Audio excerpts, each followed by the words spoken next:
안녕하세요. 50년이 넘는 긴 세월 동안 응급실이라는 삶과 죽음의 경계에서 근무해온 올해로 88살이 된 현역 의사 김명철입니다.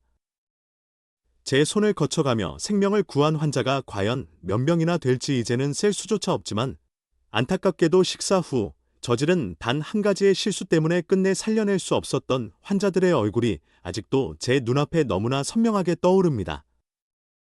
어제까지만 해도 사랑하는 손주와 웃고 떠들며 행복한 시간을 보내던 우리 동네의 평범한 할아버지, 할머니들이 식사 후에 무심코 했던 행동 하나 때문에 지금 이 순간에도 응급실로 실려오고 있다는 사실을 여러분은 믿으실 수 있으십니까? 여러분께 정말 간곡하고 중요한 말씀을 드리고자 합니다. 식사 후 30분, 이 시간 동안 절대로 하지 말아야 할 행동, 제가 오늘 그 모든 것을 낱낱이 알려드리겠습니다. 지난 주말에도 안타까운 일이 있었습니다. 밥을 먹고 난 뒤 저지른 단 한 가지 실수로 인해 무려 3분이나 목숨을 잃고 말았습니다. 이분들은 모두 70대의 연세에도 평소 아주 건강하셨던 분들이었습니다.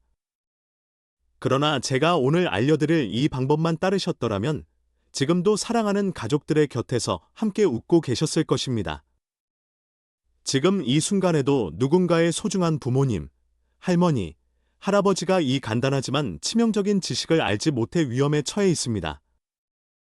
하지만 여러분은 달라질 수 있습니다. 어르신들께서 이 이야기를 끝까지 들어주셔야 합니다. 이것이 여러분 인생의 남은 10년을, 아니 생명을 바꿀 수도 있는 중대한 이야기이기 때문입니다. 제 50년 의사 인생의 경험을 걸고 말씀드립니다. 여러분이 이 정보를 꼭 아셔야만 여러분 자신뿐만 아니라 주변의 다른 분들도 구할 수 있습니다. 제가 50년간 수천 명의 환자를 진료하며 뼈저리게 깨달은 사실이 하나 있습니다.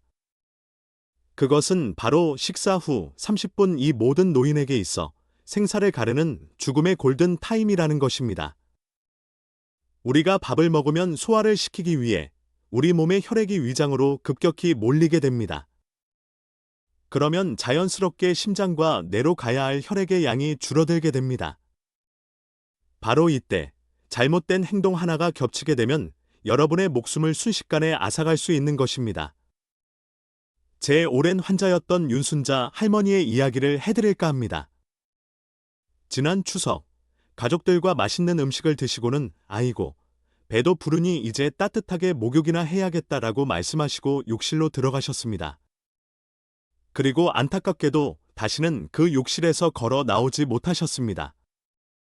뇌졸중으로 쓰러진 뒤 가족들에게 발견되었을 때는 이미 손을 쓸 수 없을 만큼 늦은 뒤였습니다. 제 진료 기록에는 이런 안타까운 사연을 가진 분들이 너무나도 많습니다.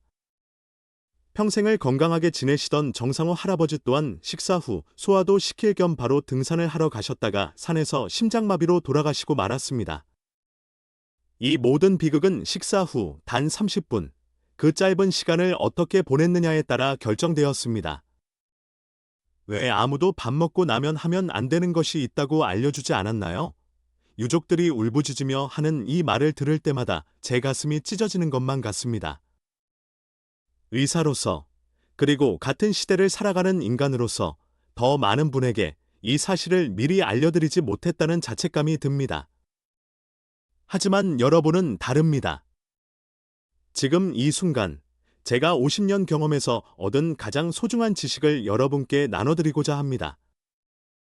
이 이야기를 끝까지 들으신다면 여러분의 생명을 지킬 수 있을 뿐만 아니라 소중한 가족들도 위험에서 구할 수 있습니다. 저는 오늘 여러분께 제 손으로 직접 쓴 생명수첩을 공개하려 합니다. 이 안에는 제가 50년간 의사로 일하며 발견한 식사 후 절대 하지 말아야 할 3가지 행동이 적혀 있습니다. 방금 맛있는 식사를 하셨습니까? 그렇다면 지금부터 제 말씀을 더욱 주의 깊게 들어주십시오. 이 3가지만 피하면 여러분의 남은 인생이 완전히 달라질 것입니다. 첫 번째로 절대 하지 말아야 할 행동은 바로 식사 직후 눕기입니다. 밥 먹고 좀 눕는 게 뭐가 그리 큰 문제야 라고 생각하십니까? 구미에 사시는 박명자 할머니도 그렇게 생각하셨습니다. 평생 밥을 먹고 나면 습관처럼 누워서 쉬시던 박 할머니는 어느 날 점심을 먹고 눕다가 갑자기 숨을 못 쉬게 되었습니다. 다행히 병원에 빨리 도착했지만 위산이 폐로 들어가 폐에 큰 상처를 입고 말았습니다. 서울 아산병원의 김재호 선생님께서는 이렇게 말씀하셨습니다. 식사 후 바로 눕게 되면 위에 있는 강한 산성 물질이 식도를 타고 목구멍으로 올라옵니다. 이것은 단순히 속이 쓰린 증상을 넘어 폐에 심각한 염증을 일으키고 큰 병이 될 수 있습니다. 특히 나이가 많을수록 식도와 위 사이를 조여주는 근육이 약해져 이런 일이 더 잘 생깁니다. 더 무서운 사실은 식후에 누운 자세에서는 흡인성 폐렴에 걸릴 위험이 무려 3배나 높아진다는 것입니다. 위에 있던 음식물이 기도로 넘어가면 노인들에게는 치명적인 병이 됩니다. 실제로 나이 드신 분들 중에는 이것 때문에 돌아가시는 경우가 상당히 많습니다. 두 번째 위험한 행동은 뜨거운 물로 목욕하기입니다. 밥 먹고 나서 따뜻한 물에 몸을 담그면 좋다고 생각하시나요? 이것이 얼마나 위험천만한 일인지 아셔야 합니다. 순천에 사시는 이기현 할아버지는 저녁을 든든히 드시고 바로 뜨거운 목욕을 즐기셨습니다. 그러다 어느 날 목욕 중에 갑자기 의식을 잃고 쓰러지셨습니다. 다행히 아드님이 빨리 발견했지만 뇌경색이 와서 오른쪽 팔다리를 영영 움직일 수 없게 되었습니다. 심장 전문의 정우 선생님의 연구에 의하면 식사 후 뜨거운 물로 목욕을 하면 우리 몸의 피 흐름이 급격하게 바뀝니다. 이미 소화를 시키기 위해 위장으로 피가 몰려있는 상태인데 뜨거운 물에 들어가면 체온을 조절하기 위해 피부 쪽으로도 피가 많이 이동하게 됩니다. 그러면 결과적으로 생명 유지에 가장 중요한 심장과 뇌로 가는 피가 절대적으로 부족해집니다. 이 때문에 뇌졸중 위험이 평소보다 2.8배나 높아진다고 합니다. 특히 평소에 혈압이 높거나 당뇨가 있는 분들은 더욱더 위험합니다. 세 번째로 피해야 할 행동은 과격한 운동하기입니다. 밥 먹고 운동해야 살이 안 찌지라며 식사 직후 운동화를 신으십니까? 서울에 사는 정수철 할아버지는 건강을 위해 점심을 드시고 바로 산에 오르는 습관이 있었습니다. 30년 넘게 그렇게 해왔지만 어느 날 산에서 갑자기 가슴을 부여잡고 쓰러지셨습니다. 심장마비였습니다. 친구분들이 빨리 도와줘서 목숨은 건졌지만 심장 기능의 30%가 영원히 망가지고 말았습니다. 심장 전문의 이윤정 선생님의 연구에 따르면 식사 직후 30분 안에 힘든 운동을 하면 심장에 엄청난 부담을 주게 됩니다. 소화를 위해 위장으로 피를 보내느라 바쁜데 운동을 하면 근육에도 피가 필요해지기 때문입니다. 그러면 심장은 양쪽으로 피를 보내기 위해 너무나 힘들게 펌프질을 해야 합니다. 특히 식후에 무거운 것을 들거나 가파른 언덕을 오르는 것은 혈압을 갑자기 높여서 뇌출혈이나 심장마비의 직접적인 원인이 될 수 있습니다. 식사 후에 이런 위험한 행동들을 하면 우리 몸은 과연 어떻게 될까요? 먼저 혈압이 롤러코스터처럼 크게 변합니다. 갑자기 높아졌다가 낮아지면서 심장과 뇌혈관에 큰 충격을 줍니다. 또한 소화기관으로 가는 혈류가 방해받아 소화가 제대로 안 되면서 복통, 설사, 만성 소화불량이 생길 수 있습니다. 하지만 더 무서운 것은 갑자기 피가 모자라서 생기는 허혈성 발작입니다. 이것은 뇌나 심장에 피가 충분히 공급되지 않아서 생기는 병으로 짧게는 몇 분간 정신을 잃기도 하고 길게는 평생 장애가 남을 수도 있습니다. 의사 선생님들은 한 목소리로 이렇게 말씀하십니다. 식후 30분은 황금 시간입니다. 이때 무엇을 하느냐가 여러분의 수명을 결정합니다. 이 시간에 편안히 앉아서 쉬면 건강하게 오래 살 수 있습니다. 자, 이제 위험한 행동들은 충분히 알아보았으니 그렇다면 식사 후 꼭 해야 할 좋은 습관들은 무엇인지 알려드리겠습니다. 이 방법들을 따르시면 여러분은 건강하게 오래 사실 수 있습니다. 첫 번째 좋은 습관은 바른 자세로 앉아있기입니다. 식사 후 최소 30분은 눕지 말고 바른 자세로 앉아 있어야 합니다. 허리를 곧게 펴고 앉으면 위장이 눌리지 않아 소화가 잘 되고 위산이 역류하지 않습니다. 부산에 사시는 김옥순 할머니는 평생 심한 소화불량으로 고생하셨습니다. 하지만 식사 후 30분 동안 바른 자세로 앉아있는 습관을 들이신 후 10년 넘게 소화제 없이 건강하게 지내고 계십니다. 밥 먹고 바로 눕지 않고 딱 30분만 앉아 있었더니 속이 거짓말처럼 편해졌어요.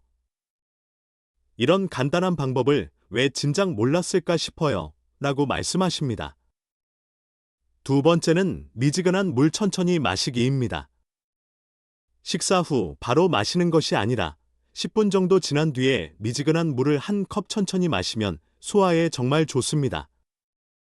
이때 너무 차갑거나 뜨거운 물은 피하셔야 합니다.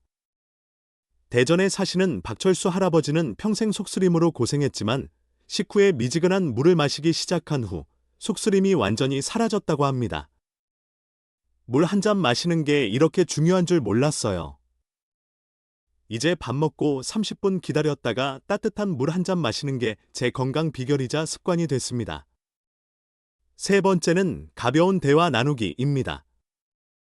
식사 후 가족이나 친구들과 즐거운 이야기를 나누는 것은 정신 건강뿐만 아니라 소화에도 매우 좋습니다.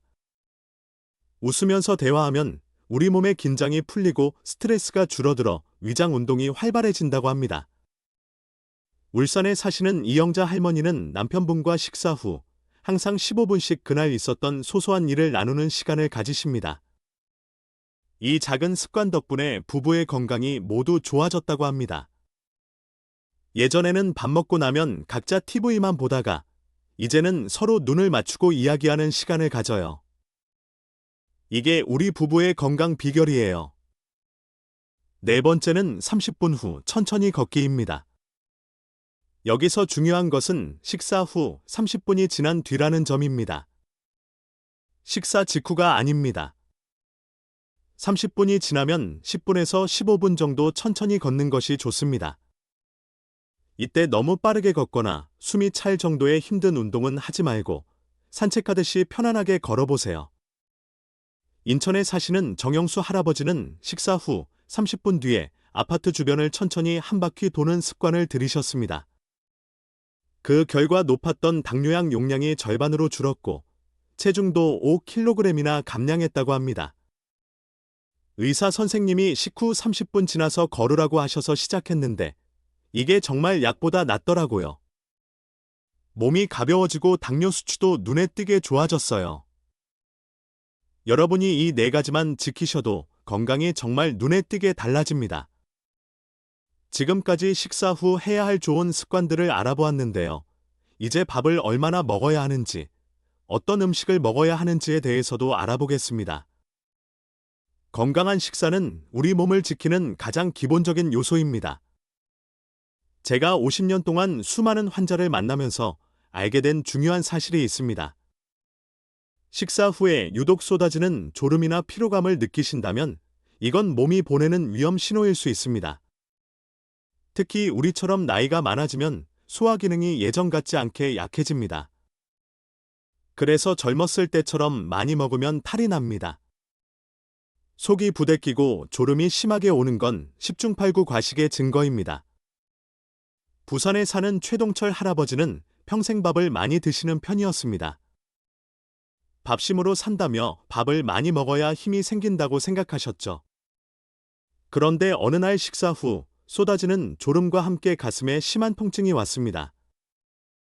병원에 갔더니 과식으로 인해 위장이 너무 늘어나서 심장을 압박하고 있었습니다. 그렇다면 식사량은 어떻게 정하면 좋을까요? 제가 오랜 경험으로 터득한 황금 비율을 알려드리겠습니다. 여러분의 손바닥 크기만큼의 밥과 반찬을 드십시오. 그리고 젓가락을 천천히 움직이면서 한 입에 20번 이상 꼭꼭 씹어 드세요. 그리고 배가 터질 듯이 부를 때까지 드시지 말고 약 80% 정도 찼다고 느껴지면 숟가락을 놓으십시오. 여러분의 식탁에 꼭 있어야 할 음식들도 알려드리겠습니다. 첫째, 채소와 과일은 매 끼니 반찬의 절반을 차지해야 합니다. 둘째, 생선과 두부, 계란 같은 단백질 음식을 몇 끼 조금씩이라도 드세요. 셋째, 흰 쌀밥보다는 영양소가 풍부한 잡곡밥이 혈당 관리와 건강에 훨씬 좋습니다. 특히 식사 후 소화가 안 되고 속이 더부룩하다면 생강차나 보리차를 드시는 것이 도움이 됩니다. 경기도에 사는 이명숙 할머니는 식후에 따뜻한 보리차를 마시면서 오랫동안 앓던 소화 문제가 완전히 해결되었다고 합니다. 여러분, 여기서 정말 중요한 이야기를 하나 더 해드리겠습니다. 당뇨나 고혈압이 있으신 분들은 식사 후 피가 위로 몰리면서 약 효과가 평소와 달라질 수 있습니다. 그래서 약을 드시는 시간도 매우 중요합니다. 식사 30분 전에 드시거나 아니면 소화가 어느 정도 된 식사 2시간 후에 드시는 게 좋습니다. 물론 가장 정확한 것은 처방해준 의사의 지시를 따르는 것입니다. 제 환자 중에 이정호 할아버지는 식사 직후에 급하게 약을 드셨다가 심한 어지럼증을 느껴 넘어지시는 바람에 고관절이 부러지는 큰 사고를 겪으셨습니다. 약 먹는 시간 하나를 잘못 맞춰서 이렇게 큰 사고가 날 수 있습니다. 식사 후에는 휴식이 정말 중요합니다. 저는 오랜 의사 생활을 통해 식후 휴식의 황금 시간을 찾았습니다. 그건 바로 30분입니다. 식사 후 첫 30분은 우리 몸이 온전히 소화에만 집중해야 하는 시간입니다. 이때는 편안한 의자에 바르게 앉아서 깊게 심호흡을 하거나 가족들과 조용히 대화를 나누는 것이 가장 좋습니다. 절대로 소파에 비스듬히 기대거나 눕지 마세요. 바른 자세로 앉아 있어야 위와 장이 눌리지 않고 제 위치에서 일을 잘할 수 있습니다. 서울에 사는 박상철 할아버지는 40년간 식사 후 소파에 삐딱하게 기대어 TV를 보는 습관이 있었습니다. 그러다 만성위염과 역류성 식도염이 생겨 고생하셨죠. 하지만 식사 후 30분 동안 바른 자세로 앉아있는 습관을 들이신 후 지금은 약 없이도 속 편하게 지내고 계십니다. 자, 그럼 식사 후 30분이 지나면 무엇을 해야 할까요? 가장 좋은 것은 앞서 말씀드린 대로 천천히 걷는 것입니다. 빠르게 걷거나 뛰는 것이 아니라 마치 공원을 산책하듯 여유롭게 천천히 걷는 것이 좋습니다. 광주에 사는 한 할아버지는 식사 후 매일 15분씩 아파트 단지를 한 바퀴 도는 습관을 들이셨습니다. 그 결과 10년 넘게 복용하던 당뇨약을 절반으로 줄일 수 있었습니다. 처음에는 귀찮았지만 이제는 밥 먹고 걷지 않으면 뭔가 빠진 것 같아요. 걷고 나면 속도 편하고 기분도 좋아집니다. 여기서 중요한 포인트는 식사 후 바로 걷는 것이 아니라 반드시 30분 정도 쉰 다음에 걷는 것입니다. 이 시간을 꼭 지켜주세요. 식사 후에 하면 좋은 스트레칭 방법도 알려드리겠습니다. 하지만 이 역시 식사 후 30분이 지나고 나서 하셔야 합니다.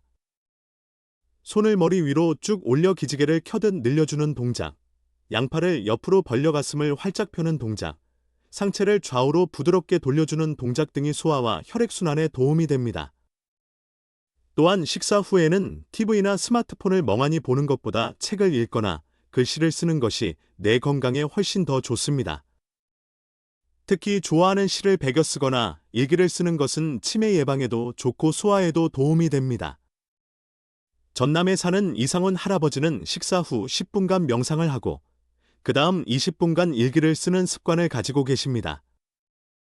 이 덕분에 혈압이 안정되고 밤에 잠도 잘 주무신다고 합니다. 식사 후 마음을 편하게 가지니 몸도 마음도 더 건강해졌어요. 이런 작은 습관이 제 삶을 바꿨습니다. 여러분, 계절에 따라서도 식후관리법이 달라져야 한다는 사실 알고 계셨나요? 특히 여름과 겨울은 더 주의해야 합니다. 먼저 여름철에는 식사 후 에어컨 바람을 직접 쐬지 마세요. 차가운 바람은 우리 몸의 혈관을 갑자기 수축시켜 소화 기능을 방해하고 심장에 부담을 줍니다. 특히 식사 후에는 땀이 나기 쉬운데 이때 찬 바람을 쐬면 체온이 급격히 떨어져 면역력이 약해질 수 있습니다. 부산에 사는 정미영 할머니는 작년 여름 식사 후 더우시다며 에어컨 바람을 직접 쐬다가 갑작스러운 복통과 설사로 고생하셨습니다. 이후로는 식사 후 30분간은 에어컨을 약하게 틀거나 선풍기를 천장으로 향하게 하여 간접적으로 시원함을 느끼는 지혜로운 방법을 택하고 계십니다. 여름철에는 식사 후 차가운 물보다는 미지근한 물이나 보리차를 천천히 마시는 것이 가장 좋습니다. 너무 찬 음료는 위장을 수축시켜 소화를 방해하기 때문입니다. 반대로 겨울철에는 식사 후 갑자기 밖으로 나가지 마세요. 따뜻한 실내에서 식사한 뒤 갑자기 찬 바깥 공기를 접하면 혈관이 급격히 쪼그라들면서 혈압이 치솟을 수 있습니다. 이는 뇌졸중이나 심장마비의 아주 흔한 원인이 됩니다. 서울에 사는 이정호 할아버지는 작년 겨울 점심 식사 직후 쓰레기를 버리러 야른 옷차림으로 밖에 나갔다가 갑작스러운 어지럼증을 느꼈습니다. 다행히 큰 사고로 이어지지는 않았지만 그 아찔했던 기억 이후로는 식사 후 최소 30분은 실내에서 머물다가 외출하고 계십니다. 겨울철에는 식사 후 따뜻한 생강차나 계피차를 마시는 것이 좋습니다. 이런 차는 몸을 따뜻하게 데워주어 소화를 도울 뿐만 아니라 혈액순환도 촉진시킵니다. 특별한 상황에서의 식후관리법도 알려드리겠습니다. 외식을 했을 때는 더욱 주의해야 합니다. 식당 음식은 보통 집에서 먹는 것보다 기름지고 간이 짜기 때문에 소화기관에 더 큰 부담을 줍니다. 외식 후에는 집에 돌아와 아이고 배부르다 하며 바로 눕지 말고 최소 1시간은 앉아 있거나 활동적으로 지내는 것이 좋습니다. 약을 복용하는 분들은 식사와 약 복용 시간을 잘 조절해야 합니다. 혈압약이나 당뇨약은 반드시 의사의 지시에 따라 식전 또는 식후에 정확히 복용해야 합니다. 특히 여러 종류의 약을 한꺼번에 복용하는 경우 식사 시간과 약 복용 시간 사이에 적절한 간격을 두는 것이 중요합니다. 마지막으로 혼자 사시는 어르신들을 위한 특별한 조언을 드립니다.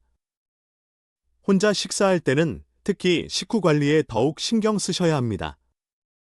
만약 식사 후 갑자기 아프거나 불편함을 느끼면 바로 도움을 요청할 수 있도록 전화기를 항상 손이 닿는 가까운 곳에 두세요. 또한 식사 후 최소 1시간은 자녀나 친구, 이웃 등 누군가와 통화를 하거나 교류를 갖는 것이 좋습니다. 대구에 사는 한영자 할머니는 혼자 사시지만 식사 후에는 항상 딸이나 이웃과 10분 정도 안부 통화를 하는 습관이 있습니다. 이런 작은 습관이 위급 상황에서 생명을 구할 수 있습니다. 혼자 살아도 밥 먹고 나서 누군가와 말하는 것이 얼마나 중요한지 몰라요. 작년에 식사 후 어지러움을 느꼈을 때 마침 전화 통화 중이었던 덕분에 빨리 도움을 받을 수 있었어요. 라고 하십니다. 여러분, 이제 식사 후 관리의 중요성에 대해 모두 알게 되셨습니다. 식사 후 30분 동안 절대 하지 말아야 할 3가지 행동, 즉 눕지 않기, 뜨거운 목욕하지 않기, 과격한 운동하지 않기를 꼭 기억해 주세요. 그리고 꼭 해야 할 건강한 습관들, 바른 자세로 앉아있기, 미지근한 물 마시기, 가벼운 대화 나누기, 30분 후 천천히 걷기를 잊지 마십시오. 제가 50년 의사 생활을 통해 깨달은 진리는 건강은 거창한 약이나 비싼 치료에서 오는 것이 아니라 이런 작은 습관들이 모여 만들어진다는 것입니다. 오늘 배운 내용을 오늘부터 당장 실천하시면 여러분도 건강하게, 아프지 않고 오래 사실 수 있을 겁니다. 이 이야기가 여러분과 여러분의 가족 모두에게 큰 도움이 되어 부디 건강한 노후를 보내시길 진심으로 바랍니다.